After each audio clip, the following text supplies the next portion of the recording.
আসসালামু আলাইকুম, আশা করি সবাই ভালো আছেন। আমরা যারা টয়োটার হাইব্রিড গাড়ি ইউজ করি তাদের হাইব্রিড গাড়িতে বেশ কিছু সমস্যা, স্পেশালি হাইব্রিড ব্যাটারিতে।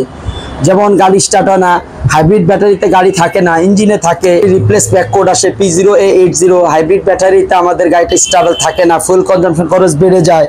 আমাদের যে গাড়িতে আমরা অ্যাকচুয়াল যে মাইলেজ পাওয়ার কথা হাইব্রিড গাড়িতে সেটা আমরা পাচ্ছি না। তো এই সমস্ত আউটপুটগুলো আমরা না পাওয়ার কারণে দেখা যায় আমাদের হাইব্রিডের প্রতি একটা অবক্ষতি চলে আসে।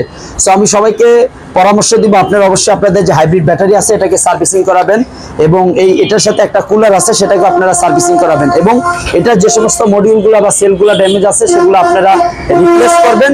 এবং আমরা ওই সার্ভিসটা করে থাকি, হাইব্রিড ব্যাটারি রিপ্লেস করা, হাইব্রিড ব্যাটারি সেলগুলা চেক আপ করা, সেলগুলা যেগুলো ড্যামেজ আছে সেগুলো দিয়ে নতুন সেল ইনস্টলেশন করা এবং একটা ব্যালেন্সিং করা।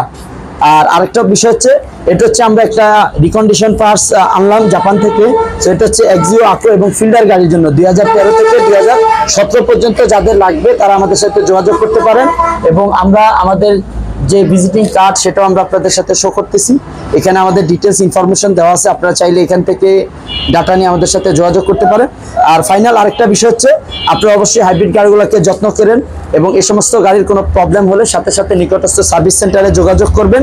এবং আমরা ঢাকা এবং ঢাকার বাইরে এই পাঁচটা দিয়ে থাকি, এবং আপনারা চাইলে আমাদের থেকে পারচেস করে দেন, ইনস্টলেশনটা আমরা ফ্রি চার্জে করে দিই। তো সবাইকে ধন্যবাদ জ্ঞাপন করছি, সবাই ভিডিওটা দেখার জন্য ধন্যবাদ, এবং আমাদের জন্য দোয়া করবেন। সবাইকে সালাম, আসসালামু আলাইকুম।